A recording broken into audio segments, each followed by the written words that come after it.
Hello Jain दोस्तों, आप सभी का स्वागत है आपके अपने यूट्यूब चैनल नौकरी तक पे। हम पुनः उपस्थित एक नए वीडियो में। आशा आप अच्छे होंगे, स्वस्थ होंगे और जहाँ भी होंगे खुश होंगे। फिलहाल हम बात करने वाले हैं जो आज 2-3 मुद्दों पे जिस पे आपने कमेंट भी किया।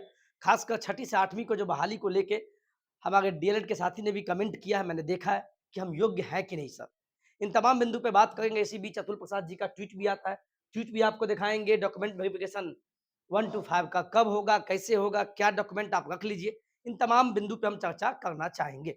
इससे पहले आप देख लीजिएगा और एक चीज़ और, अ, आप लोग थोड़ा स्वास्थ्य पे आप भी ध्यान दीजिएगा क्योंकि मौसम उतार-चढ़ाव होता है। गर्मी, तकल होके ठंडा, हमारी बहुत ज़्यादा वीकनेस है। आपको बिलीव नहीं होगा, मैं दिन भर सोया हूँ। सच्ची बोल रहा हूँ, और मतलब कुछ ज़्यादा ही मतलब तबीयत खराब हो गया है। खैर कोई बात नहीं, चलिए। अतुल प्रसाद जी का जो ट्वीट है वो हम दिखाएँगे।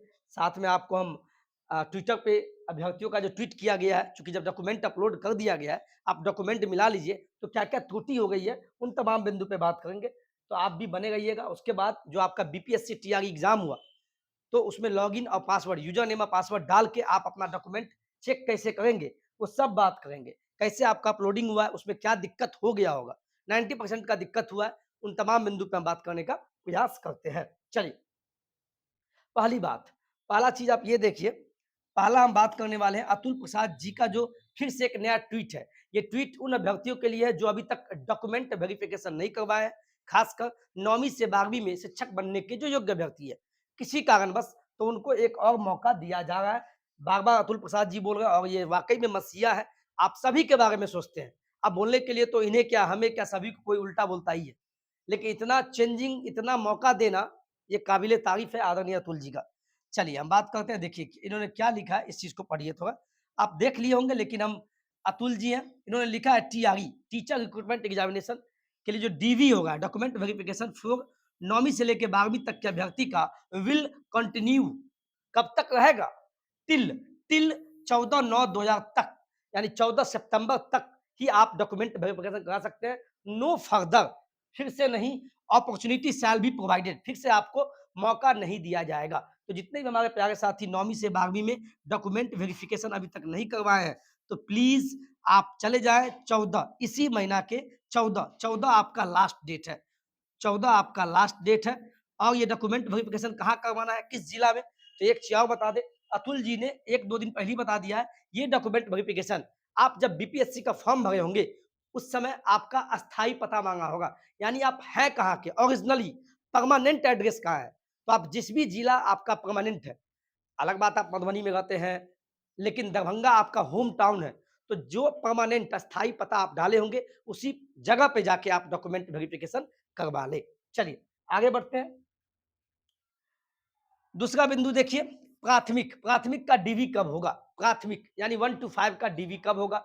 और एक क्वेश्चन इसमें ये भी आ रहा है क्या कि सर वाक़ई में बीएड भाग हो गया क्या? ये सच्ची खबर है। मैं खुल के बता दूँ, अभी तक इसका ऑथेंटिक या कोई लेटर के माध्यम से शिक्षा विभाग या बीपीएससी के माध्यम से ये अभी तक नहीं बोला गया है कि बीएड बहाल ही हो गया। ऐसा बिल्कुल नहीं बोला गया है। ऐसा सुनने में आया जो कल का मीटिंग हुआ है। ठीक है? फिलहाल आप इतना जान लें कि पहले 1 टू 5 का जो डीवी होगा, डॉक्यूमेंट वेरिफिकेशन जो होगा, वो पहले किसका होगा? पहले आपको रिजल्ट रिजल्ट आपको देगा। तो गाना बज रहा है, मैं इसको थोड़ा बंद कर दूं। चलिए, बगल में गाना बज रहा था इसलिए मैनेज कीजिएगा। तो 1 टू 5 का डॉक्यूमेंट वेरिफिकेशन पहले नहीं होगा, पहले आपका रिजल्ट दिया जाएगा। तो रिजल्ट के मैटर पे आपको हम बोल दें, मैं फिर से बोल दूं, 1 टू 5वीं में जो भी शिक्षक बनने वाले हैं, जिसने भी एग्जाम दिया, बीएड वाले और साथ में डीएलएड वाले दोनों ने एग्जाम दिया, लगभग 7 लाख अभ्यर्थी बैठे। तो अब जो रिजल्ट आएगा, तो पहले आपका रिजल्ट आएगा। आप बोलिएगा सर रिजल्ट किसका आएगा? रिजल्ट किसका आएगा भाई? बीएड का नहीं आएगा क्या? देखिए अभी तक ऑफिशियली इस चीज को नहीं बोला गया है, लेकिन इतना बोला गया है कि 1 टू 5 का डीवी से पहले, डॉक्यूमेंट वेरिफिकेशन से पहले रिजल्ट आपका दिया जाएगा। लगभग 1 लाख अभ्यर्थी का सूची बनाया जाएगा, यानी 1 लाख अभ्यर्थी को पास किया जाएगा। उसमें क्या है क्या नहीं है ये अभी तक बिल्कुल क्लियर नहीं है, लेकिन पहले आपका रिजल्ट आएगा। रिजल्ट के बाद आपका डॉक्यूमेंट वेरिफिकेशन यानी सत्यापन किया जाएगा कि आप सही है कि नहीं। यानी अतुल प्रसाद जी का साफ कहना है कि लगभग 7 लाख अभ्यर्थी बैठे हैं, 7 लाख को अगर बुलाया जाए रिजल्ट से पहले तो बहुत भी हो जाएगा, समय भी लगेगा। तो पहले रिजल्ट ही पब्लिश कर दो। हाँ, 9वीं से 12वीं में पहले डॉक्यूमेंट का वेरिफिकेशन इसलिए हुआ क्योंकि वहाँ अभ्यर्थी कम थे। लेकिन 1 टू 5 में तो बहुत ज़्यादा है, लगभग 7-8 लाख अभ्यर्थी है। तो पहले रिजल्ट आएगा और रिजल्ट देखते हैं किसका दिया जाता है, बीएड या डीएलएड। ये तो विभाग जानेगा, आप भी समझ गए। चलिए, पहले ही मैं बधाई देता हूँ जो सिलेक्टेड होंगे। और इससे पहले डॉक्यूमेंट आपने क्या-क्या अपलोड किया है, तो वो भी चीज़ आपको हम बता दें। जब आप बीपीएससी गूगल में डालिएगा, बीपीएससी खोलिएगा, इसके बाद लॉगिन कीजिएगा। पहले बीपीएससी खोले, खुलेगा, अप्लाई ऑनलाइन पे क्लिक कीजिएगा। अप्लाई ऑनलाइन अगर नहीं है तो हम बता ही देते हैं जिससे कि आपको परेशानी का सबब नहीं बने। ये देखिए आप, हमारा काम होता है कि एक भी चीज़ से आप छूटे नहीं, किसी पे बिलीव मत करना, हम पे भी नहीं। काम कैसे करना देखिए, ये साइट है। तो आप पहले क्या करना, यहाँ देखिए, गूगल खोलना, गूगल में बीपीएससी डालना, डालने के बाद आपके स्क्रीन पे क्या खुलेगा भाई? ऐसा खुलेगा। कैसा खुलेगा वो भी देख लीजिए आप, ऐसा खुलेगा। खुल गया, खुलने के बाद बाएँ साइड में अप्लाई ऑनलाइन पे क्लिक करना। जैसे ही अप्लाई ऑनलाइन पे क्लिक होगा, एक दरवाजा नुमा दिखेगा बीपीएससी ऑनलाइन एप्लीकेशन, इस पे आप क्लिक करना।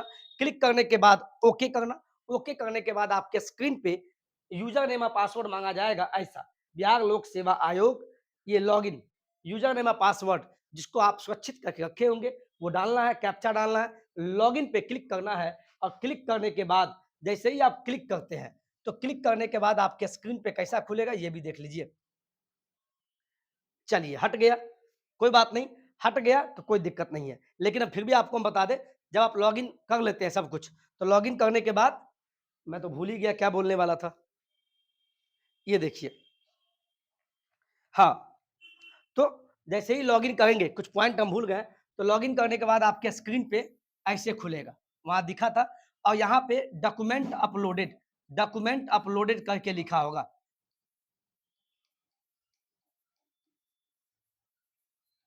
ठीक है? ऐसा डॉक्यूमेंट अपलोडेड और उसको हम दिखाने का प्रयास भी कर देते हैं, नहीं तो आपको समझने में दिक्कत हो जाएगा। चलिए वो हट गया था, फिर से लाना पड़ा, तो मैनेज कीजिएगा, ठीक है? तो जैसे ही वो करते हैं मतलब ऑनलाइन करते हैं तो यहाँ पे देखिए डॉक्यूमेंट अपलोडेड डॉक्यूमेंट, यहाँ पे प्रिंट एप्लीकेशन फॉर्म इसी के नीचे ये खुलेगा डाउनलोडेड अपलोडेड डॉक्यूमेंट्स, इस पे क्लिक कीजिएगा। क्लिक करने के बाद आपके स्क्रीन पे जो खुलेगा, वो देखिए आप, ऐसा खुलेगा। ये देखिए कि आपने जो भी ऑनलाइन में एप्लीकेशन करते समय अपलोड किया है, ये लगभग 7 डॉक्यूमेंट दिखेगा। आधार, पैन कार्ड, डॉक्यूमेंट जो भी है, तो आप मिलान कर ले पीडीएफ पे क्लिक करके कि मैंने सही डाला था कि नहीं। आधार की जगह पे आधार ही दिखना चाहिए। रिजर्वेशन कैटेगरी में जो भी आप एससी-एसटी में आते हैं या आप अति पिछड़ा में हैं, तो यहाँ दिखना चाहिए, पीडीएफ पे क्लिक कीजिएगा। फिर तीसरा में आपका आवासीय रेसिडेंशियल सही है कि नहीं। बहुत सारे लोग आवासीय की जगह पे जाति अपलोड कर दिए, तो वो मिस्टेक हुआ है, वो नहीं होनी चाहिए। तो आवासीय की जगह पे आवासीय ही होनी चाहिए, तो पीडीएफ पे क्लिक करके देख लीजिएगा। सीटेट या बीटेट का जो सर्टिफिकेट है, वो अपलोड होना चाहिए, यहाँ चेक कर लीजिएगा। एक और डेट ऑफ बर्थ का डॉक्यूमेंट में आप कन्फ्यूज़ होते होंगे, सर जन्म प्रमाण पत्र तो है नहीं, तो आपने मैट्रिक का अपलोड किया होगा ना सर्टिफिकेट, तो मैट्रिक के सर्टिफिकेट में ही आपका डेट ऑफ बर्थ रहता है, वो भी चलेगा। तो जहाँ भी डेट ऑफ बर्थ सर्टिफिकेट है, वहाँ पे मैट्रिक का अगर सर्टिफिकेट अपलोड किए हैं, जिसपे जन्म प्रमाण पत्र जिसपे जन्म तिथि लिखा हो, तो भी सही है। मामला आता है ये, इसको किसी ने ध्यान नहीं दिया।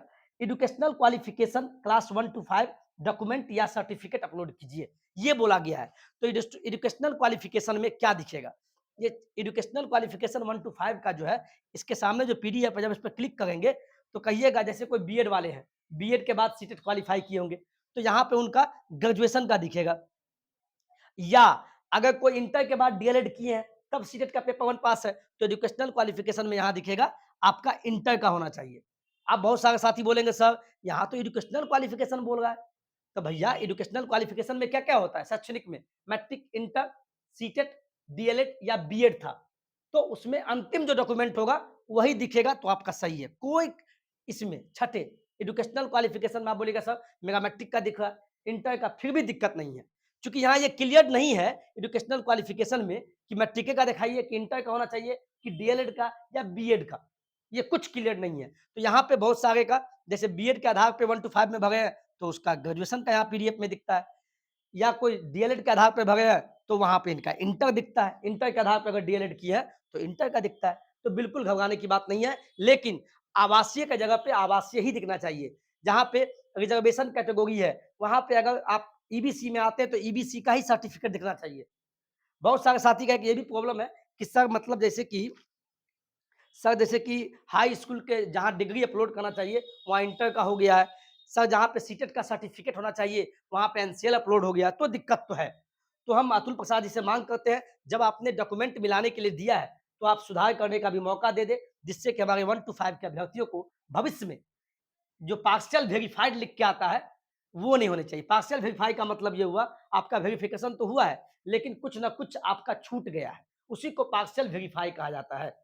जब आप डॉक्यूमेंट वेरिफिकेशन कराने जाएँगे, डीवी कराने जाएँगे, तो 3 प्रकार का डीवी होता है। पहला कि सब कुछ डॉक्यूमेंट आपका सही है, तो वहाँ पे अधिकारी वेरीफाई लिख देंगे और जिसका कुछ बाकी है, उसको पार्शियल वेरीफाई लिखते हैं। पार्शियल वेरीफाई लिख देते हैं। यानी कुछ डॉक्यूमेंट आपका दिक्कत है। ये कब होता है? जैसे आवासीय के जगह पे आपने जाति अपलोड कर दिया, हाई स्कूल के जगह पे आपने इंटर का अपलोड कर दिया। ये सब गलती हुआ है। ठीक है?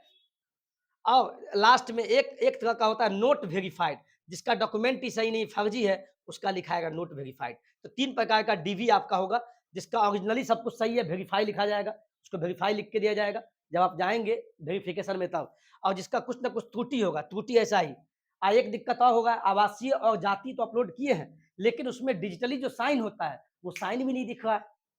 तो कुछ गलती साइबर वाले ने किया है, लेकिन गलती तो आप ही का है, जॉब तो आप ही को चाहिए। तो वैसे साइबर वाले को आप डाँटिए कि मेरे साथ ऐसा क्यों किए और जब भी आप फॉर्म अप्लाई करते हैं तो अपने सामने में रहिए, उस पे बिलीव नहीं कीजिए क्योंकि जॉब आपको चाहिए। कोई साइबर कैफ़े वाले को जॉब बिल्कुल नहीं चाहिए। आप देख सकते हैं बहुत ज़्यादा पसीना निकल रहा है क्योंकि दवा खाए हुए हैं तो मन भी नहीं है वीडियो बनाने का लेकिन कुछ गलती बोल गए हो या कुछ जोश नहीं दे पा रहे हो तो माफ़ कीजिएगा सब बहुत ज़्यादा वीकनेस है आज। और लास्ट में बोला गया बीएड या डीएड, एमएड, डीएलएड 1 टू 5 का डॉक्यूमेंट चलिए लाइन भी कट चुका है तो मैनेज कीजिएगा, पता नहीं। तो आप 1 टू 5 लास्ट में तो यहाँ पे आपका इस जगह पे आपका बीएड तो बीएड, डीएलएड तो डीएलएड उसका सर्टिफिकेट होना चाहिए। प्रोविज़नल या ओरिजिनल जो भी आ गया था वो होना चाहिए। तो आप मिला लीजिए 1 टू 5 का वेरिफिकेशन जो होगा बहुत जल्द होने वाला है, रिजल्ट भी बहुत जल्द आ जाएगा। 20 से 22 सितंबर तक आपका 1 टू 5 का रिजल्ट भी आ जाएगा। वो 9वीं से 12वीं वाले का भी आ जाएगा, इसके बाद आपका होगा। तो यही तमाम बिंदु था, मैंने आपको बताने का प्रयास किया और छठी से 8वीं वाले के लिए योग्यता पे एक बार बात कर दें। इनका भी पॉइंट था तो इनको भी हम थोड़ा समझा दें। छठी से 8वीं वाले की योग्यता क्या रहेगी? चूँकि आज के पेपर में दिया हुआ है। मैं आपको बता दूँ पहले तक जो बहाली होती थी, तो छठी से 8वीं में वैसे साथी जाते थे जिनका ग्रेजुएशन हो, ग्रेजुएशन के साथ में बीएड हो और उसके बाद सीटेट या बिहार का जो टेट होता है उसका पेपर 2 क्लियर हो वही बैठते थे किसमें 6 टू 8 में पहला क्राइटेरिया यह था और दूसरा ऐसे भी साथी थे जिसने ग्रेजुएशन तो किया और ग्रेजुएशन के साथ उसने डीएलएड कर लिया था यानी ग्रेजुएशन के बाद उसने डीएलएड किया डीएलएड के भी साथी पहले तक अभी क्या होगा वो विज्ञापन आने के बाद पता चलेगा। पहले जो बहाली होती थी उसमें ग्रेजुएशन के साथ अगर कोई बीएड है और पेपर 2 पास है तो एलिजिबल थे। इतना ही नहीं अगर ग्रेजुएशन के साथ किन्हीं ने डीएलएड भी किया हुआ है और उसके बाद अगर पेपर 2 पास है तो वो भी एलिजिबल होते थे। आगे भी होंगे लेकिन भविष्य में देखते हैं विज्ञापन में क्या निकल के आता है। ये तो भविष्य की गोद में है। आज बस पेपर में ये दिया था कि छठी से 8वीं में 52,000 पदों पे बहाली आएगी और 9वीं से 12वीं में लगभग 50,000 पदों पे बहाली आएगी। समझ में आ गया? चलिए, यही सब बताने का प्रयास किया आपको हम, जिससे कि आपको समझ में आ जाए। वीडियो अच्छा लगा हो तो वीडियो को लाइक से सब्सक्राइब कर दीजिएगा। आज के वीडियो में इतना ही। हमारी तबीयत बहुत ज़्यादा अस्वस्थ है और स्वस्थ तो हम हैं ही, आपसे बातें हो जाती है, ये हमारे लिए स्वस्थता है और इसीलिए जीवन में डिमोटिवेट मत होना, काम करते रहना, अपने आप पे बिलीव करना, ऊपर पे बिलीव करना, अच्छा ही आपके जीवन में होगा। ऐसी मेरी शुभकामनाएँ आपके साथ है। वीडियो अच्छा लगा तो अपने दोस्तों के बीच वीडियो को शेयर कीजिएगा, कमेंट कीजिएगा।